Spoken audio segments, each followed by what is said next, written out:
Como é que se chama? Adriano. Adriano. Vamos lá. Esse acidente aconteceu dia 14 agora, do 1, numa quinta-feira. Nós estávamos indo para São Paulo, numa convenção. E eram 4 horas da manhã. Estourou uma represa em Matão. E não tinha como passar. E era uma descida. Eu parei o carro. Deu pisca-alerta. Olhei no retrovisor, não vinha nada. Em questão de... não deu 1 minuto, eu escutei a pancada. Veio uma carreta a mais de 120 por hora. E aconteceu isso aí que vocês estão vendo. Logo em seguida, eu consegui sair do carro para ver o que tinha acontecido. Não sabia para onde eu estava indo, o que eu estava fazendo ali. E minha esposa, a gente todo ensanguentado. A minha esposa ficou dentro do carro, não conseguia se mexer. E logo em seguida, eu ainda até brinquei com o pastor, a primeira coisa que veio na minha cabeça foi a carequinha do pastor Marcos. E a gente tentei ligar, não conseguia, meu celular não funcionava, e veio uma pessoa, começou a parar pessoas, começou a emprestar celular, liguei para minha mãe. Aconteceu um acidente, a carreta passou por cima da gente, nós estamos indo para Matão, está tudo bem, vem para cá. E logo em seguida minha mãe ligou para o pastor, conversou com ele, mas a todo momento ali não questionando e não perguntando por que isso aconteceu. E sempre a gente fica angustiado. A minha esposa queria dormir, por 3 vezes eu dei um tapa nela para ela acordar, para não deixar dormir. Logo em seguida veio o resgate do Triângulo do Sol. Foi coisa de 3 minutos, eles não estavam vindo para a ocorrência, eles estavam descendo. E resgataram ela, nós fomos para o hospital. Ela já entrou no hospital em coma. E lá em Matão, teve que ser entubada, ficou em coma. E em nenhum momento questionando por que isso está acontecendo. E sempre a palavra, como veio na quarta-feira, nós estávamos na igreja, poderia muito bem não ter ido, nós vamos na igreja todos os dias. Aí muitos aqui podem perguntar, mas vai na igreja todo dia, isso acontece? Acontece. Isso pode acontecer, né? Porque não é só porque a gente vai na igreja, infelizmente a gente vai na igreja, mas dá muita brecha, com muitos pensamentos, muitas coisas ainda. E a gente foi na quarta, foi na igreja, e a palavra era da Sulamita, né?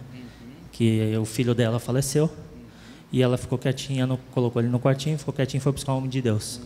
E foi o que a gente foi fazer. E a todo momento minha mãe me ligava para saber como é que estava, e a gente no hospital, e só vinha aquela palavra: tudo vai bem, tudo vai bem, tudo vai bem. E tinha certeza que com ela também estaria tudo bem, por mais que estivesse ali. Foi constatado 3 costelas quebradas, nariz quebrado, fraturado, e ela já logo foi para a UTI em coma. Tiveram que aspirar ela, ela começou a vomitar, se tivesse pulmão da efizema, e foi para a UTI. E aí a gente naquela luta, numa cidade onde a gente não conhece ninguém, o pastor Marcos e a pastora Aida foram lá, nos dar todo o suporte.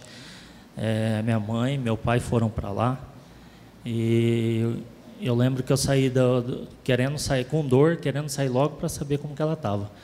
E a primeira visita, esse acidente aconteceu 4 horas da manhã, era meio-dia, a primeira visita na UTI. A hora que eu entrei na UTI para ver ela, eu falei: morreu, não é possível, toda roxa. E a gente ali perseverando, orando na frente, andando para lá e para cá, orando. Acho que as pessoas falavam: esse menino é louco. E a gente buscando. E o pastor e a pastora foram lá. Ela teve que ir para o centro cirúrgico. E primeiro aconteceu que no exame do cérebro dela, da cabeça, deu um edema. E depois no intestino deu uma suspeita de perfuração. Já teve que ir para o centro cirúrgico, abriram ela. A hora que abriu não tinha nada. E no exame tinha dado a suspeita. Fecharam ela de novo. O exame da cabeça, no outro dia foram repetir. Os edemas tinham diminuído. Aí a gente foi percebendo que Deus estava tratando.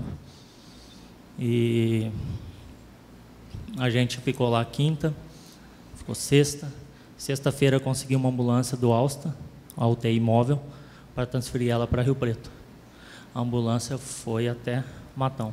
Chegou em Matão, no centro cirúrgico, lá na porta da UTI, não deixaram ela vir. Eles esqueceram de levar um aparelho que dá a dosadora para trazer ela dormindo. Vem voltar de novo. Falei, mãe, o que está acontecendo? Eu quero ir para minha casa, quero ir para Rio Preto. Está com 4 filhos aqui em Rio Preto. Como é que a gente faz? As crianças sabendo, a pastora e o pastor já tinham comunicado a Jéssica, que é a obreira, e ela que dando suporte, chorou no começo, depois ela teve que ficar forte, ficou muito forte, fortalecida para fortalecer os irmãos, para ajudar. E aquela dificuldade, a gente numa cidade onde a gente não sabia, não conhecia ninguém. E no outro dia, quando ela veio, foi no sábado, o mesmo médico que buscou ela na sexta, que ia levar ela, foi no sábado e falou, ainda bem que nós não viemos, porque na sexta-feira, assim que eles saíram de lá, caiu chuva de novo. Uma viagem que era para ser de 1h30, no máximo 2 horas, eles fizeram em 4. Então não tinha como transferir ela. Se tivesse transferido, ela não iria aguentar. No sábado viemos, um sol, não teve chuva, viemos tranquilo, transferiu ela aqui para a UTI, já veio para a UTI do Alsta. Com tudo isso, o meu pai, por muito inocente, ele é católico. A minha mãe já vai na igreja já há 12 anos, lá na Paz. E o pastor, a minha mãe comentando com ele sobre maldição, que é maldição de família para família, que isso é de geração para geração. Ela tem um primo que não tem as pernas, que hoje tem pernas mecânicas por acidente. Ela perdeu o pai e a mãe ao mesmo tempo, com 10 anos de idade, capotaram um carro. E logo em seguida perdeu uma filha, que é gêmeos do Eduardo, com 1 ano e 3 meses. Então aí minha mãe foi explicar para ela, para o meu pai, sobre essas coisas. O pastor explicou isso na quinta-feira. O que ele fez na sexta-feira? Ajoelhou e pediu para que Deus tirasse essa maldição nela e jogasse nele. Que loucura, né? Chamou a maldição para ele. Olha a ignorância o que faz. Ele está dizendo como inocente, né? Falta de conhecimento. E aí, o que aconteceu? Na sexta-feira, deu infecção dele intestinal.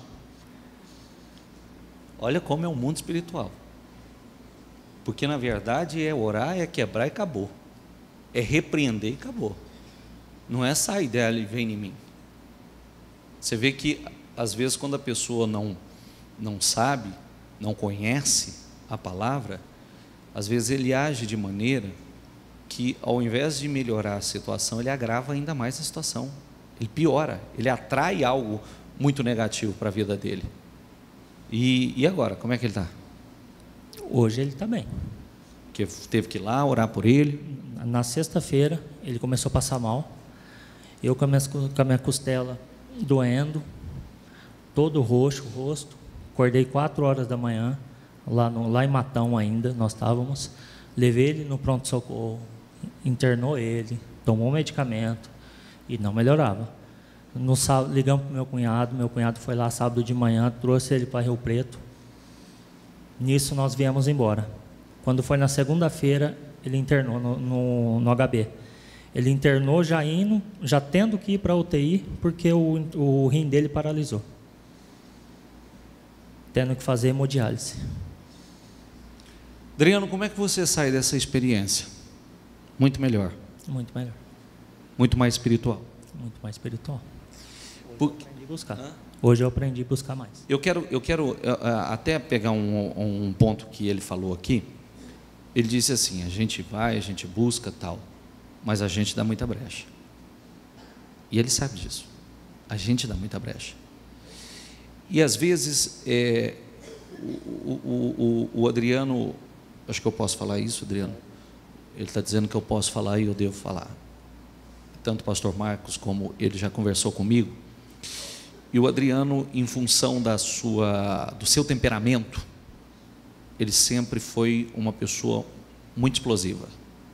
Um cara muito nervoso e que no momento da explosão, ele reage de forma negativa, fala o que não deve, questiona, briga, né? E isso eu mesmo, da última vez que eu falei com ele, eu falei, Adriano, isso não pode acontecer. Isso é uma brecha.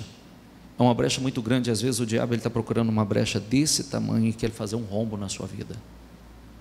E nós estamos na igreja principalmente aprendendo a fechar brechas.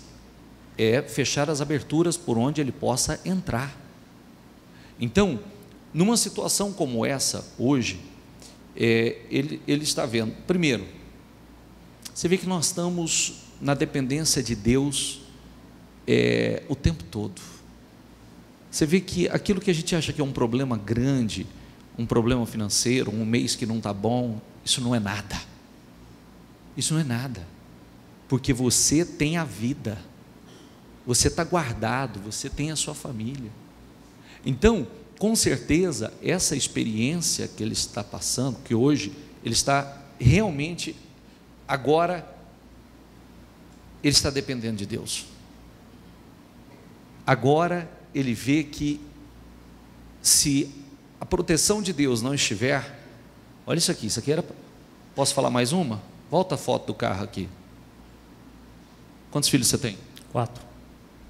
As crianças eram para estar aqui. Olha isso aí. Mostra a traseira do carro. Quero a traseira. Quero a traseira. Mais uma. Olha lá. As crianças eram para estar ali. As crianças estavam em casa, guardadas, dormindo. O casal passou por essa experiência. Mas está aqui, perfeito, não tem sequelas. Está ali. Foi internada? Em um mês ela disse que foi hoje no neurologista. A gente está, essa menina que está do lado dela, a Rochelle, é uma bênção de pessoa. Ela que está cuidando da minha esposa todos os dias, porque a gente precisa trabalhar. Então ela vai das 6 horas da manhã às 6 da tarde.